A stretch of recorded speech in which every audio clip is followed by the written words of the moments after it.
Missing in Sydney by Andrea M. Hutchinson. Chapter 1. A Christmas Party. "Are you coming to this beach party, Amy?" shouted Claire. If you don't hurry up, we'll miss the bus. There isn't another one for an hour after that, said Lisa. I'm coming. Said Amy, finally coming out of the bathroom. Well, how do I look?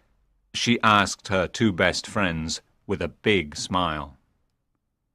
Claire and Lisa looked at each other and started to laugh.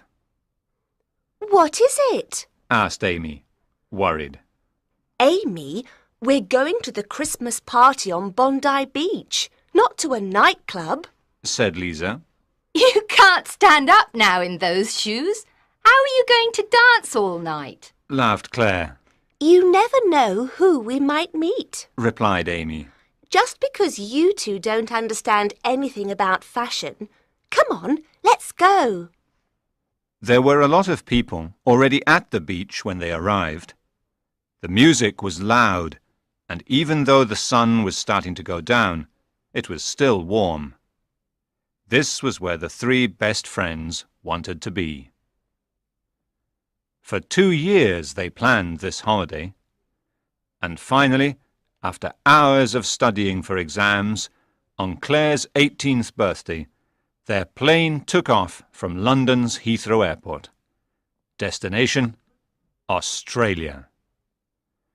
Amy cuddled koala bears, Lisa bungee jumped off a bridge in Cairns, and Claire made them wake up really early so that she could take photos of Ayers Rock at dawn. But they all agreed snorkeling in the clear waters of the Great Barrier Reef was the best bit. And now they were in Sydney, where they planned to celebrate New Year. Next September, after this year of travelling, Claire was going to study art and photography at university. Claire wanted to become a photographer. It was the only job she wanted to do. Lisa was thinking about joining the police, although her dad didn't know it yet. He wanted her to study law and become a lawyer. And Amy wanted to marry someone who was rich so that she could go shopping all day, every day. But now they still had another 6 months left of parties and fun. Look at all that delicious food. Barbecued sausages, burgers and steaks. Let's have something to eat, said Claire. Amy, Claire, interrupted Lisa. They looked at her. It was obvious that she wanted something. I've forgotten my purse. Can I borrow $10? I've only got a few coins on me. Again? You always forget to bring enough money, said Claire.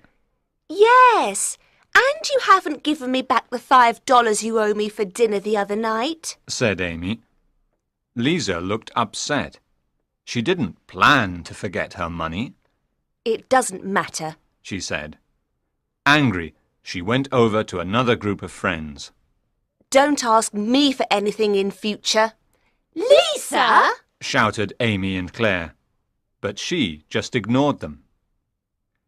Later, as the party was finishing, Amy and Claire waited for Lisa so they could go back to the youth hostel together. There was a cool wind. I think there might be a storm later on. I've got a headache, and I always get a headache before a storm, said Amy. Oh, where's Lisa? Maybe she went back to the youth hostel. The last time I saw her was when we argued, said Claire. What time is it? Asked Amy. 2:00, answered Claire. Perhaps she's at the hostel, in bed. Yes, come on. Everyone else has gone, and my feet are really hurting. I told you not to wear those shoes, laughed Claire. When they got back, Amy opened the door to their room with a nervous smile and said, You missed a great party. But then she realized that Lisa wasn't in bed. She wasn't in the bathroom either, Maybe she's met someone. said Claire hopefully. Maybe. Said Amy. Let's go to bed. In the morning she'll tell us all about some gorgeous Australian that she met at the party. Said Claire, but she didn't seem sure. Maybe. Said Amy. And as she heard the first sound of thunder, she realized that her feet didn't hurt any more.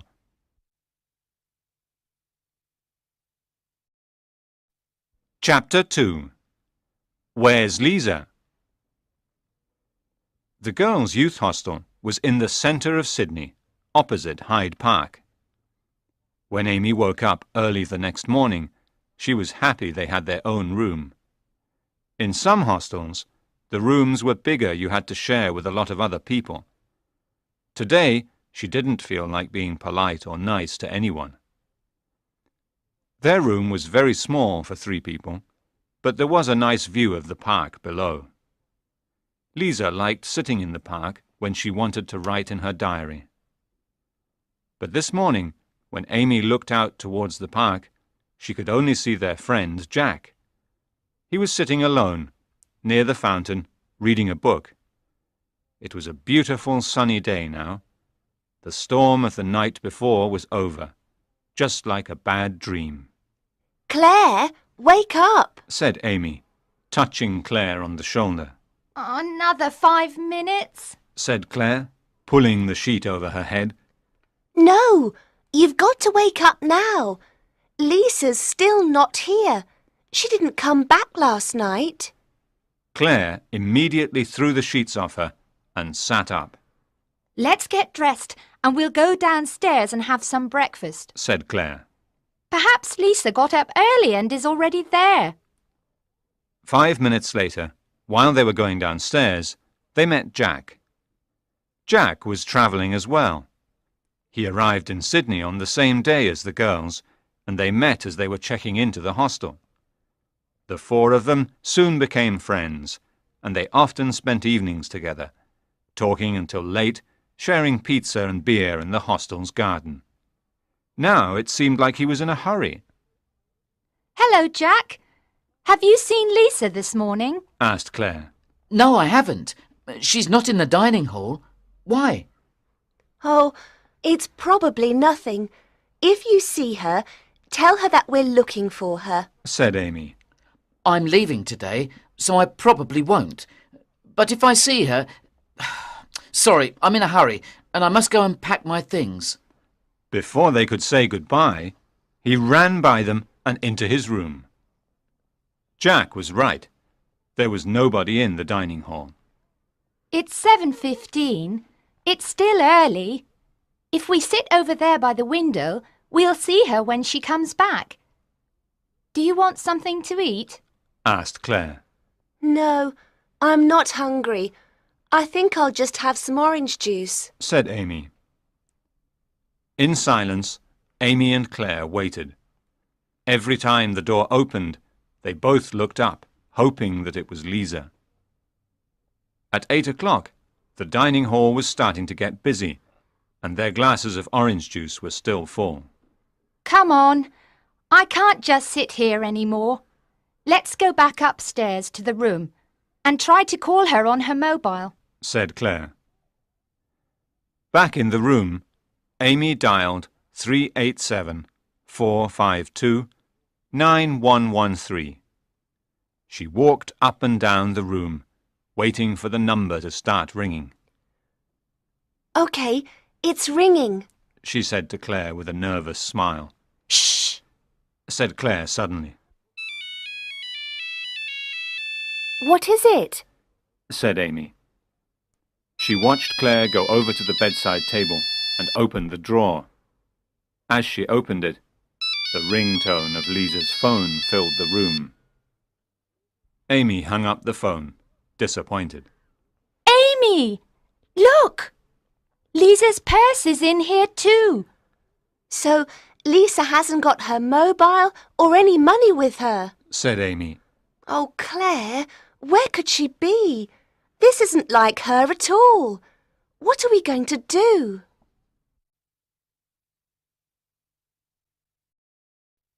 Chapter 3. Searching for Lisa. For the next 4 hours, Amy and Claire walked around Sydney. They even walked the 10-kilometre Manly Scenic Walkway because they knew that Lisa liked the views from there. They asked everybody they knew, "Have you seen Lisa?" And they showed her photo to strangers. This is useless, Said Amy, looking at the view of Sydney Harbour. Nobody has seen her. Why don't we go back to Bondi Beach? Maybe somebody will remember her from the party last night. Said Claire. OK, Agreed Amy. but if nobody there knows where she is, I think we should go to the police. Amy and Claire walked up and down the beach, showing everyone Lisa's photo. It was 2 o'clock. The sun was hot. I need to put some sun cream on. Amy said, looking at her red arms. Do you want to go to that bar over there and have some lunch? Then we can go to the police station. Said Claire. Do you think something has happened to her? Before Amy could answer, a blonde Australian girl came over to take their order. Can we have 1 tuna salad, 1 chicken salad and a large bottle of water, please? Asked Claire. Were you here yesterday at the party? Asked Amy hopefully. The waitress was very small, and Amy thought she recognized her. Yes, but I was working. Did you see our friend? Asked Claire, showing her the photo. The waitress took the photo from Claire and looked at it carefully. Amy and Claire expected her to say no, but then she smiled. Ah, yes, I remember her. I remember thinking how pretty and tall she was. Amy and Claire became very interested. You don't remember if she was with anyone? Asked Claire. What time was it when you saw her? Interrupted Amy. It was about 11. And, yes, she was talking to a man. He had black hair. Amy opened her mouth to ask another question, but the waitress stopped her. I'm sorry, but that's all I can remember. I didn't see his face. It was dark. With a kind smile, she went to get their food. Who's got black hair? Said Amy excitedly. But before she thought of anyone, her mobile started ringing. Her hand was shaking when she answered. Hello?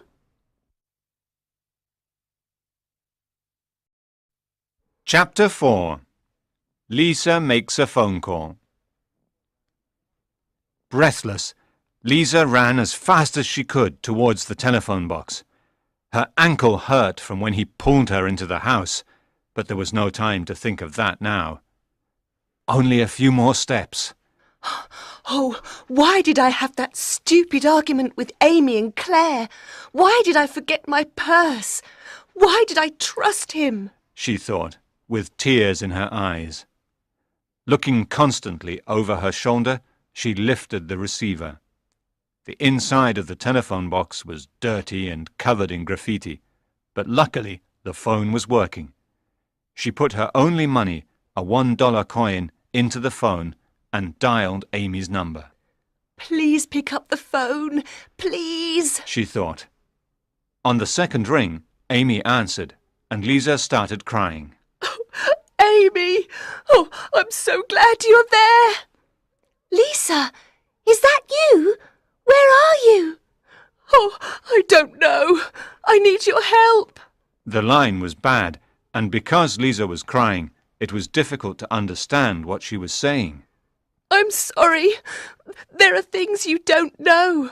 Things I have never told you about my dad. Lisa, that's not important. Calm down. Tell us where you are and we'll come and get you. Oh, please hurry. He's coming after me. Lisa, what are you trying to say? Did someone hurt you at the party? He wants money from my dad to make him pay. Who? Lisa, you're scaring me. Tell me where you are and then phone the police. Amy said. I don't know the number. I don't know where I am. Suddenly, Lisa went cold. Somebody was standing behind her. He was there. She could feel him. Lisa! Are you still there? Lisa! Shouted Amy. Lisa stood terrified as she watched him take the phone from her and hang up. He was smiling at her, but it wasn't a nice smile. It was an evil, mad smile. Why didn't you stay at the house, Lisa? But it doesn't matter. Nobody will ever find you. Putting a baseball cap over his black hair, he pulled her out of the telephone box.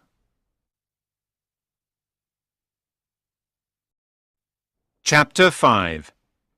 At the police station. We need to talk to somebody urgently. Amy told the policeman in the front office before he could even say hello. Something has happened to our friend Lisa, and we need your help. She went missing last night. You must help us find her. Said Claire. We got a phone call from her 5 minutes ago. Interrupted Amy. She's in trouble. Said Claire. Somebody has kidnapped her. Shouted Amy. The officer looked confused and went inside. When he came back, there was another policeman with him. Good day. My name is Inspector Swanson. Would you like to come through here, please? He said, taking them into an untidy office. Please, take a seat. I understand that your friend is missing. What's her name? Lisa. Her name is Lisa McIntosh. Said Claire. He sat down at his desk and started writing down the details. How old is she? 18. She'll be 19 next month. Amy said, trying not to cry. Inspector Swanson smiled kindly at Amy. He could see that both the girls were very worried. What was she wearing when she went missing? She was wearing blue jeans and a pink t-shirt. Said Claire.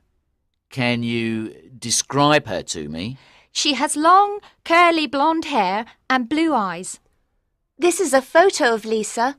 Amy said, and gave him one of their photos. She's very pretty and tall, about 1.75 meters. Amy said, remembering what the waitress said earlier. When was the last time you saw her? It was about 8:30 last night. Said Claire. Are you sure she isn't with anyone she met at the party? A friend, perhaps? Inspector Swanson looked at them very seriously. No, not without telling us first. Said Amy, shaking her head. We made a rule before we left England. If you want to stay out all night, then you have to tell the others where you're going, who with, and when you'll be back. Explained Claire. Lisa knows that rule. She knows we'll be worried. Inspector Swanson listened carefully. He thought that they were telling him the truth. You told the other officer that somebody has kidnapped her. He said cautiously. Yes. The two girls said at the same time. That's a very serious thing to say. Swanson searched their eyes for any sign that they were lying, but they both looked back honestly. Lisa told us that on the phone. So, you have spoken to Lisa? He asked, raising an eyebrow. Yes, about a quarter of an hour ago. Said Claire, looking at her watch. Why don't you send some people to look for her? Asked Amy, starting to get angry. They were wasting time, sitting here, filling in stupid forms, when they could be looking for Lisa.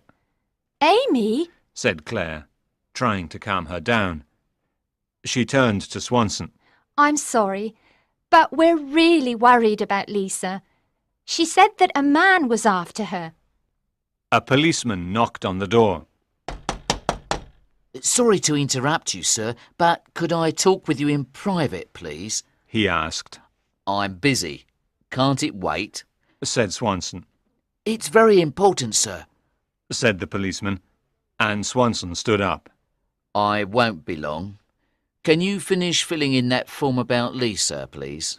He told them, and went into another office. When he came back, his friendly eyes were dark with worry. Was that about Lisa? Asked Claire. Swanson sat down and took a deep breath before speaking. That phone call was from Scotland Yard in England. Judge Mackintosh, the famous judge, has received a phone call. A man from Australia has told Judge Mackintosh that he has kidnapped his daughter.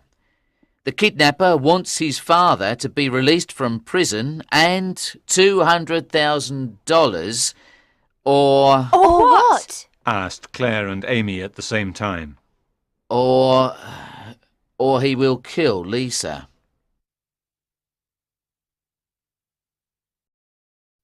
Chapter 6.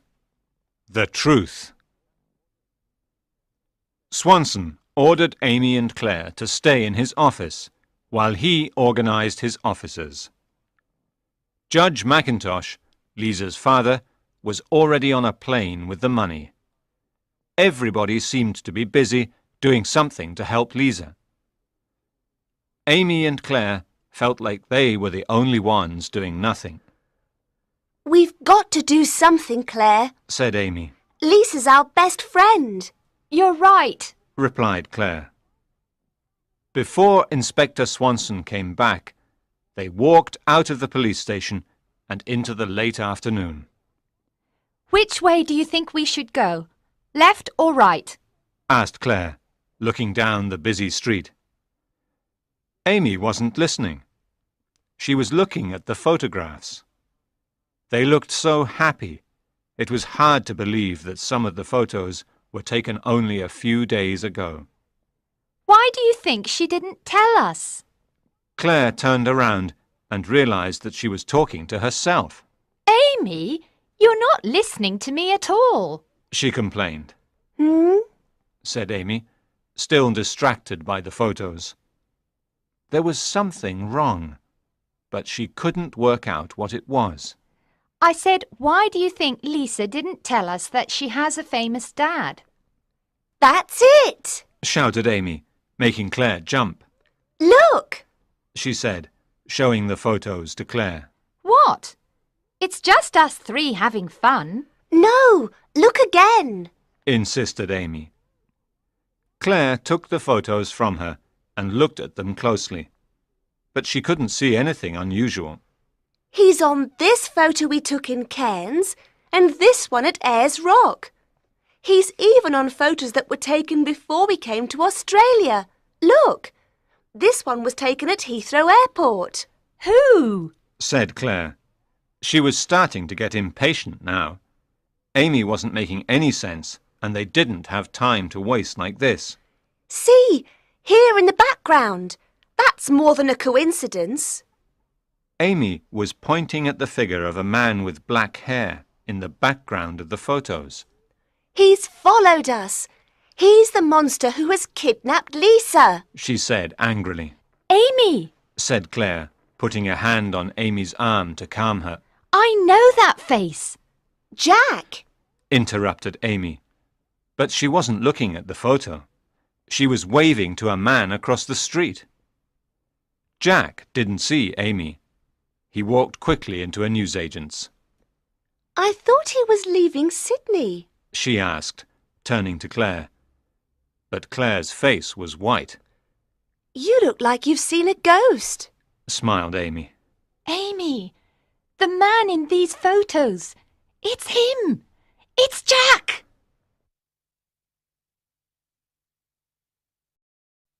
Chapter 7. The Kidnapper's Shadow. Don't be ridiculous, Claire. Jack's our friend. Laughed Amy nervously. But before she looked at the photo again, she knew that Claire was right.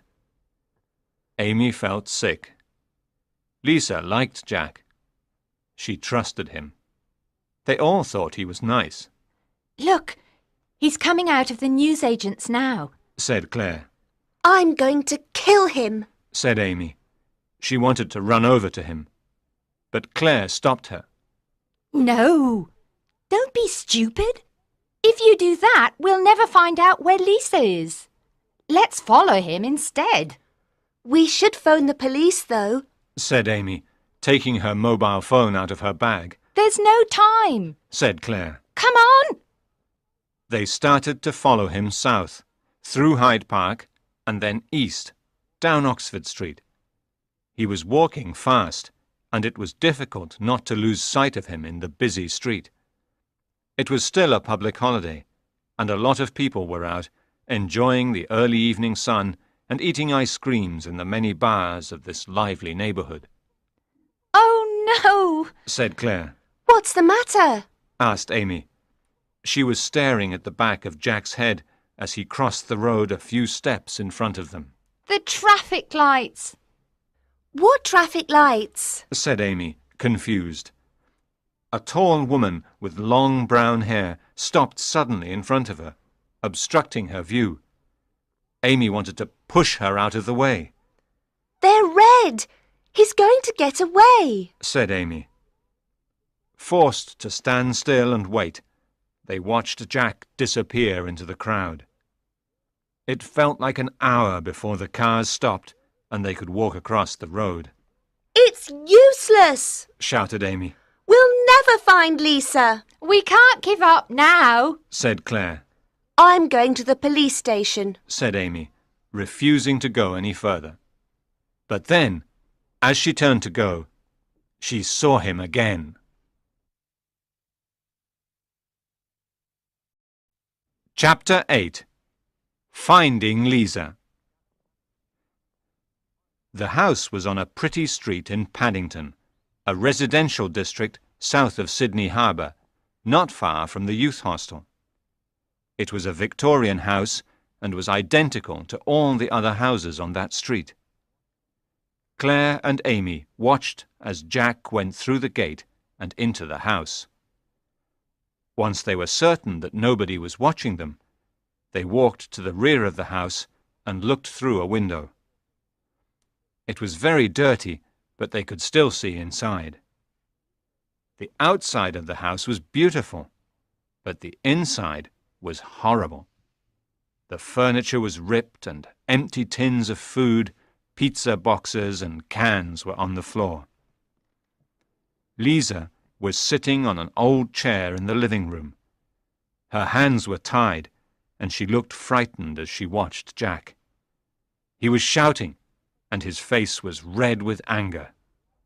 For 10 years I lived here, alone with my aunt. I couldn't even visit my dad because he was in prison in England. I'm sorry, said Lisa, trying to calm him down. No, you're not.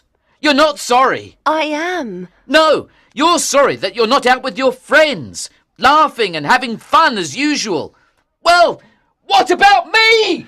He screamed, out of control. If you let me go, I won't tell anyone about this. Said Lisa desperately. Not Claire, not Amy. Nobody will ever know. It will be our secret. You're a liar, just like your dad. He screamed, so loud it made Amy and Claire jump. Do you think I could let you go now? After all this time? After all that he's done? My father was innocent. He told me he never did it. He was set up. Claire and Amy listened in silence, too scared to breathe. He looked so different from the kind, funny guy they shared pizza with. This was the real Jack. I have planned this for a long time. I followed you and your stupid friends around Australia, and then you came to Sydney. When you argued with your friends on Bondi Beach, I was there. You knew me from the youth hostel and trusted me, and I could finally put my plan into action. Now your dad is going to pay. I hope he's got the money ready. Otherwise...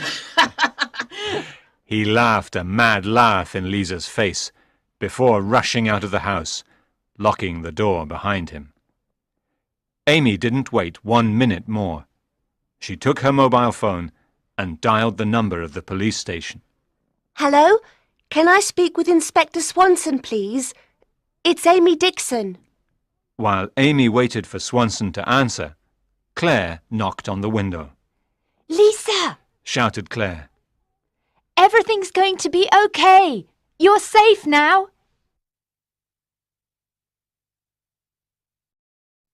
Chapter 9.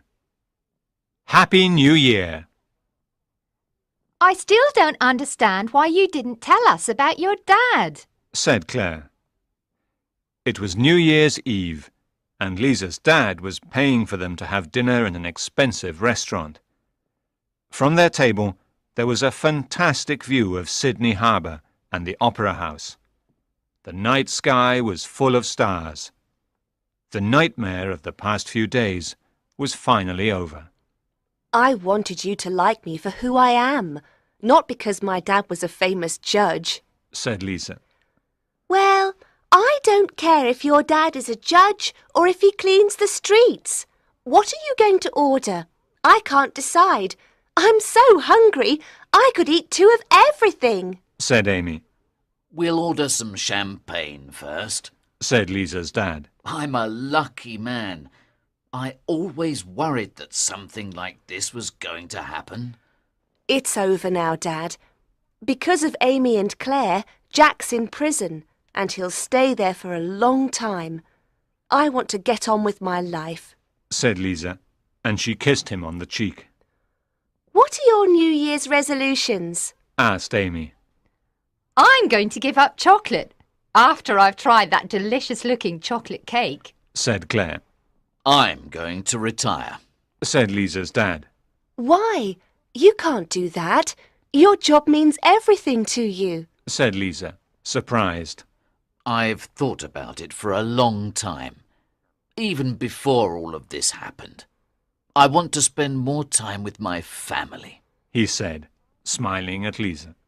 My New Year's resolution is to remember my money and mobile phone when I go out. Laughed Lisa. Cheers! Laughed Amy, raising her glass. Dinner was delicious, and they all ate too much.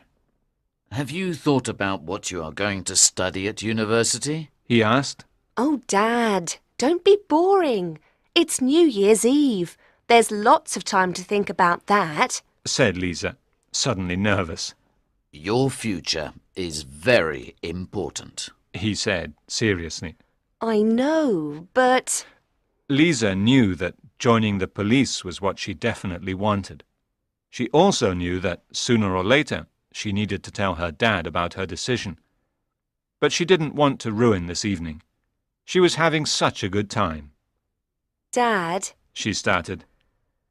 Taking a deep breath, she said the words she knew were going to disappoint him. I don't want to go to university. She avoided his eyes and waited for him to shout that she was making a big mistake. But when he spoke, his voice was warm. I know, he said. What do you mean, I know? Lisa looked at him confused, but he was smiling. I'm your dad. I could see that whenever I talked about university, you looked unhappy. And what's important to me, he said, taking her hand gently in his, is that you're happy.